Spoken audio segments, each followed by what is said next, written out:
I'm Ann Dart. I'm Tracy Stormy. And I'm Kathy Knight. And together we are It Was a Dark and Stormy Book Club, a podcast for mystery lovers. Welcome.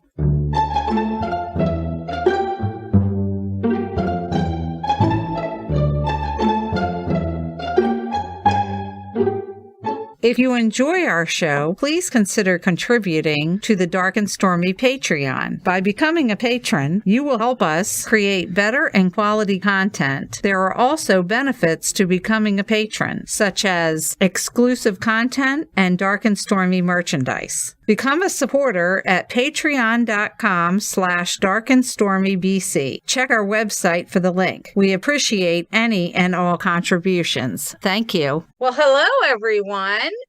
Welcome to our very first video feed podcast. Now, for those who only get our audio, if you would like the opportunity to be able to see our shining faces. Who wouldn't? All you have to do is become one of our patrons because they are going to get all of us. They are the lucky recipients of this. Yeah. Of our smiling faces. And you can become a patron for as little as $1 a month. That's We'll a be doing button this on the website, right? Yep. Yes. We'll be doing this once a month when we do our What We're Reading. So come join the fun. And these will not be edited, so you never know what you're going to get. Good luck with that. I tried to make sure that I had an appropriate shirt on and my hair did not look like I was channeling Beetlejuice. But other than that, you're kind of stuck.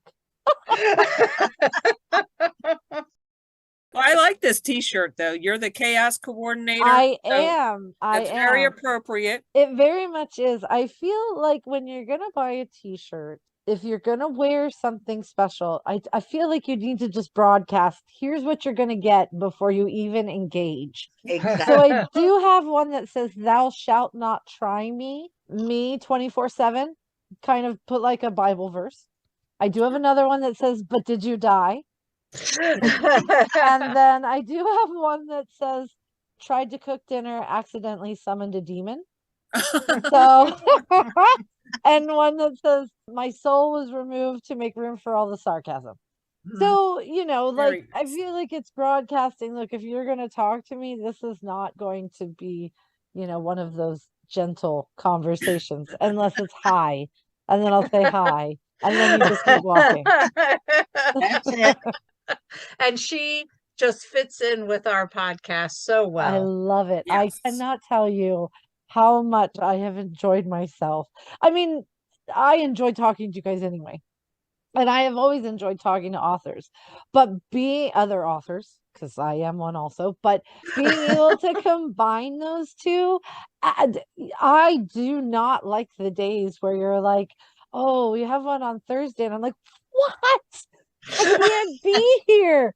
Okay, what can I rearrange? She was even going to try to move things around. Yeah, I was like, okay, so if I don't do this and then I cancel this appointment, and who needs the cardiologist? I want to be with my ladies. So yeah, and we're gonna have a blast at Malice Domestic. So if anyone, God. anyone Yes, we who's gonna are. be Oh my there, God. please stop us and say hi. We're very approachable. Yes, and there might be the opportunity for us to be kind of dressed alike. I'm just Ooh, throwing that out there a little bit.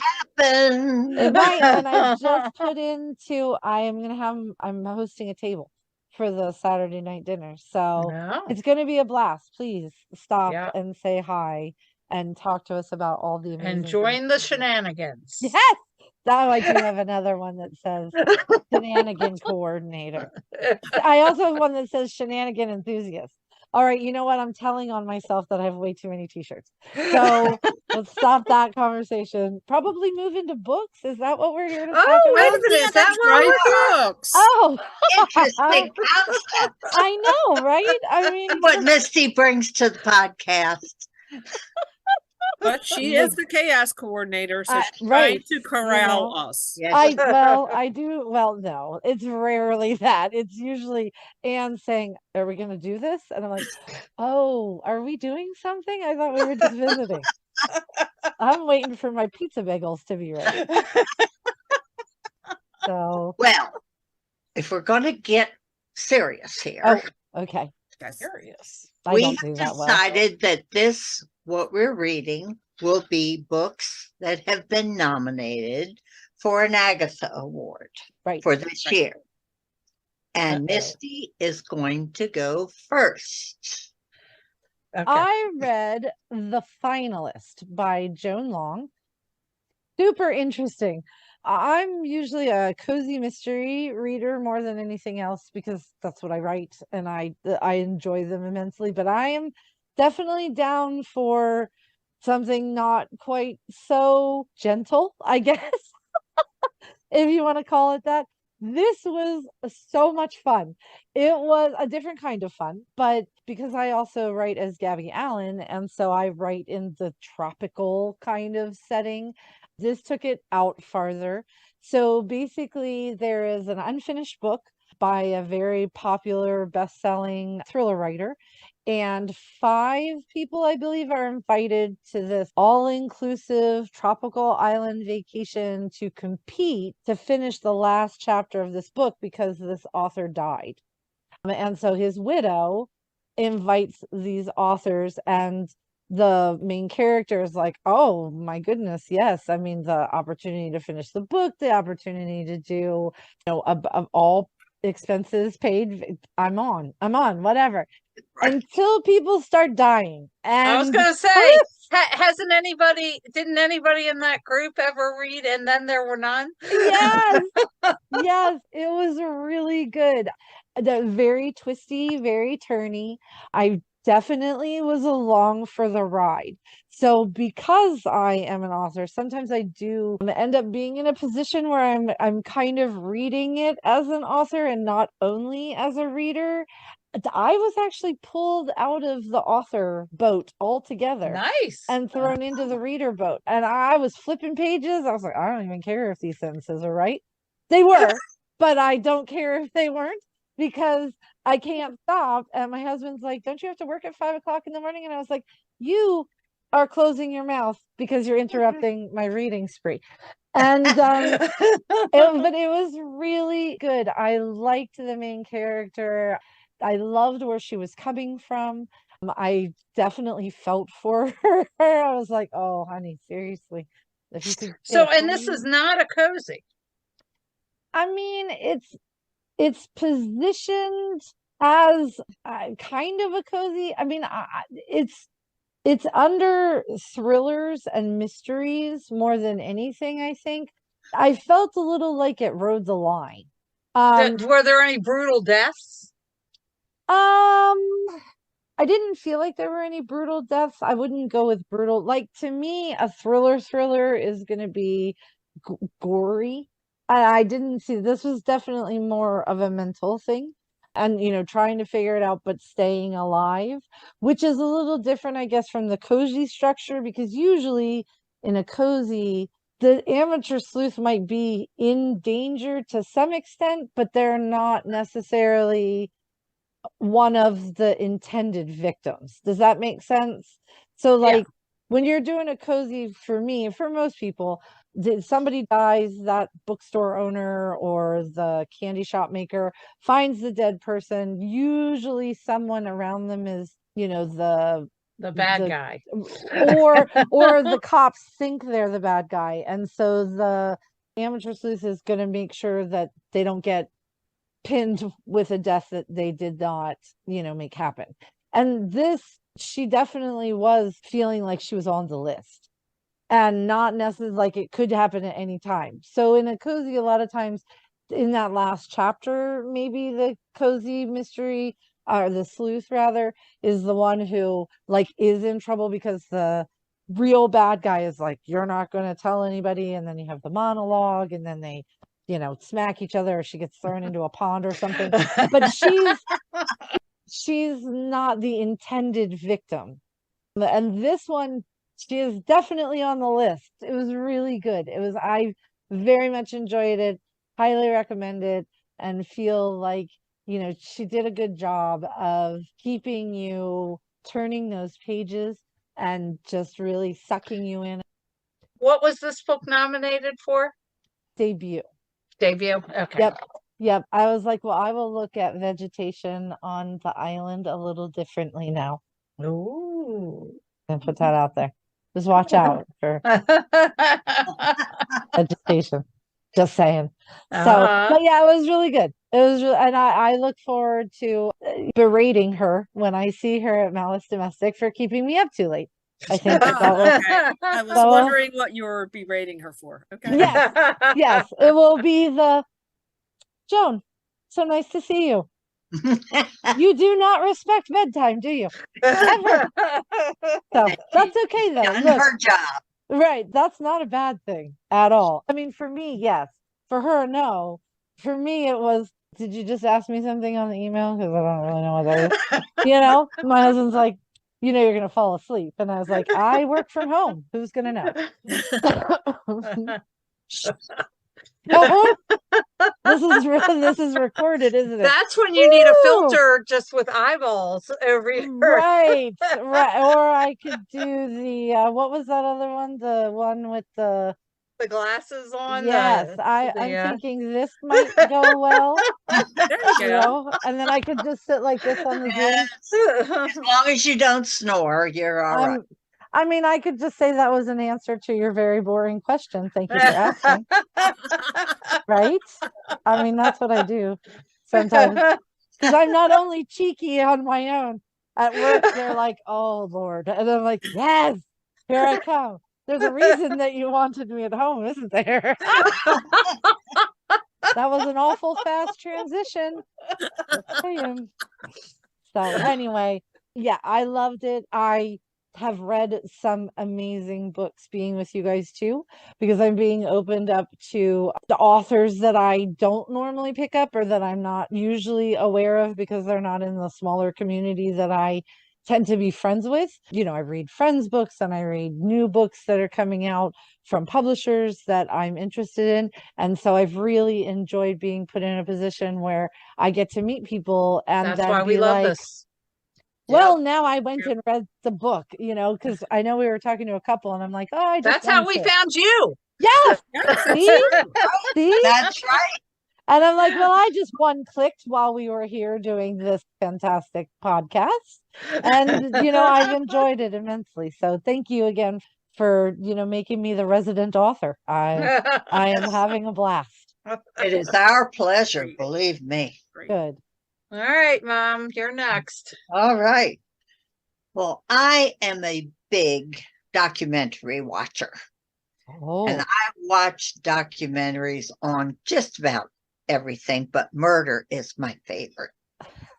And the Murdaugh trial. Oh my gosh. Did you watch that on Netflix? Yes. Don't get me started. All right. We'll talk after the show. Okay. Because wow. Yeah. All right. Whoa.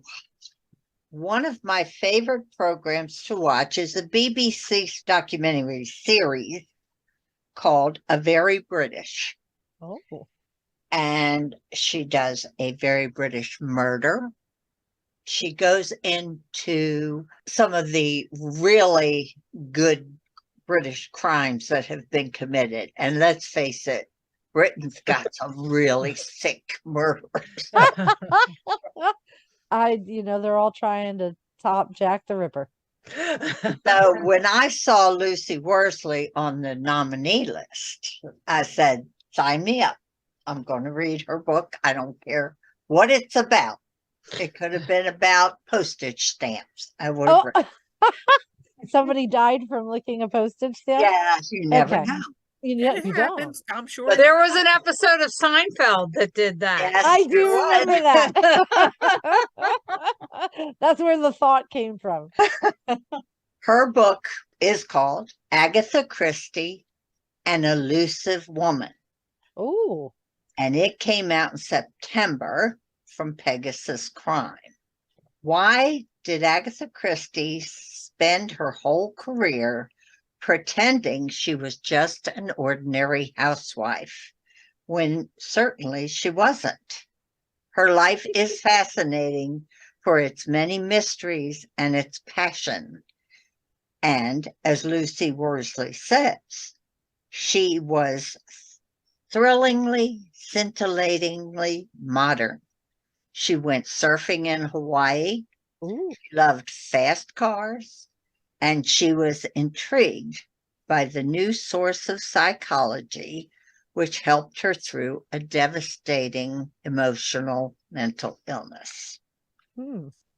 Lucy tells Agatha's story as sort of a revisionist from the popular because she covers her disappearance, quote unquote, back in 1930 something after her marriage disappeared. She disappeared for 5 days and she was found at a hotel someplace in England, registered in a hotel under the name of the woman that her husband was having an affair with. Oh my. Everybody has always wondered what happened. She never spoke of it. She never wrote of it. But Lucy got access from her grandson to all her diaries. And she accredits it to, she just had a mental breakdown. She just could not handle it. Yeah. And it wasn't that she was just being mad and went off. She Right. left her daughter, she left everything and went to this hotel until she was discovered. And then she went to a sanitarium and she got help through it, but she never spoke of this. And there's been all kinds of different books written about it, that she had disappeared and she had run off with another man, or she was just trying to screw with her husband. All of the above. Right. Well, and it's always funny because if someone is not going to explain something, especially over all of those years, there are bound to be theories. Of course, You there know, are. everybody's going to try to come up with, well, why? Well, this is why I think. Let me tell you, like the amount of, funny enough, with Jack the Ripper, the amount of books on people who think they know who he is and why is so huge. And I'm sure because of the life that she ended up making with the books and all that kind of stuff, that people, what those little pieces that you don't know for certain, those are the ones that people are going to be like, oh, I know. I can tell Well, you. if it would have taken place today, there would be CCTV. yeah, there would be yes. drones. Do you know though, and I don't want to get too far off topic, but I was just watching a documentary the other day and they were talking about a woman who had gone missing. All of the amateur sleuths on TikTok went there to find her and ended up really messing up the investigation because they had all these people tramping around and talking to neighbors and doing all these things and keeping the police from being able to do their job because they had all these Interesting. people running around, which reminded me of people who like to go ghost hunting. I I'm can on see board. that happening. But kind of like all of a sudden it's this boost and you can't move for walking into somebody who is certain that they know how to do your job. Yeah. And you're like, if you could move along, I would appreciate that. Now, how about now? Well, one of the things I found intriguing was if you met Agatha Christie and you said, "Hello, Mrs. Christie, what do you do?" She would always say, "Guess." Guess what she would say? A housewife. That's exactly right. Because I think I read that somewhere I'm else too. just a house. I hate to say this about Agatha. She was a terrible mother, Oh, but she admitted that herself. Everything I had always read said she and Rosemary were very close. And Rosemary hardly ever got to see her mother. Her mother was off with a dig in Egypt, or she was Right. off doing surfing in Hawaii. You almost said Ohio. I know. I was just like, really, where in Ohio was she surfing? Is this the new? Maybe So it was a water park. yeah, she was basically raised by Agatha's sister because that's who she stayed with when Agatha was away. But as an adult, they became much closer, and she worked with her mother before she passed away. That has to be hard, though. I know as an author, I have tried hard to do the balance. So, like when I went to Canada and taught classes, I took my kid with me, but you can't always do that, But I did from the beginning. I was like, this will not be more than you are ever. Yeah. However, if you are in a marriage that there's cheating going on and you're not happy anyway, and there's an escape, and you know that your kid's going to be okay with your sister, and it was a different time too. I was going to say, being a different was time always too. left with nannies when Yes. her parents went off. And so that's the way she was raised. That's Yeah. what she did.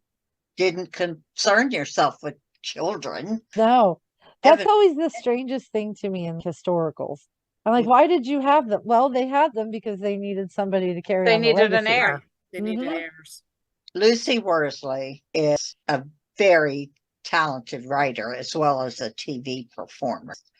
She's very fact-driven.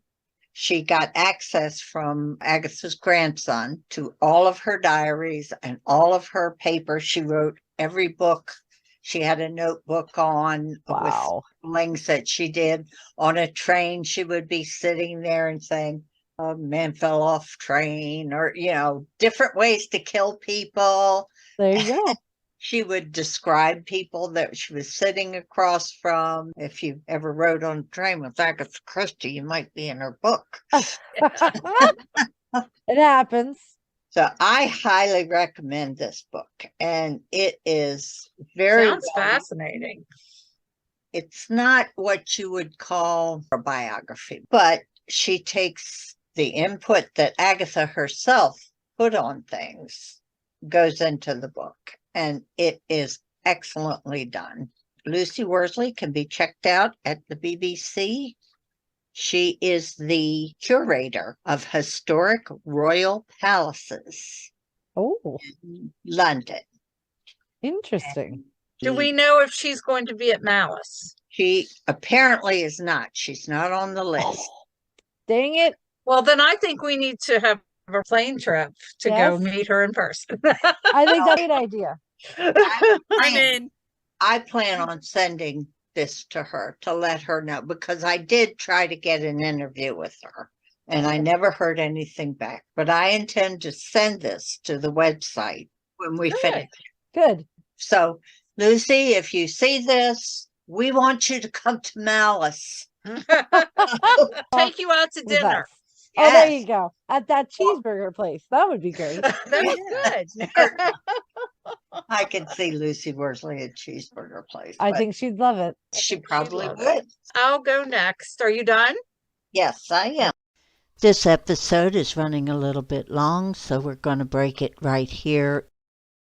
Part 2 will publish tomorrow, March 21st. So be sure and look for it there.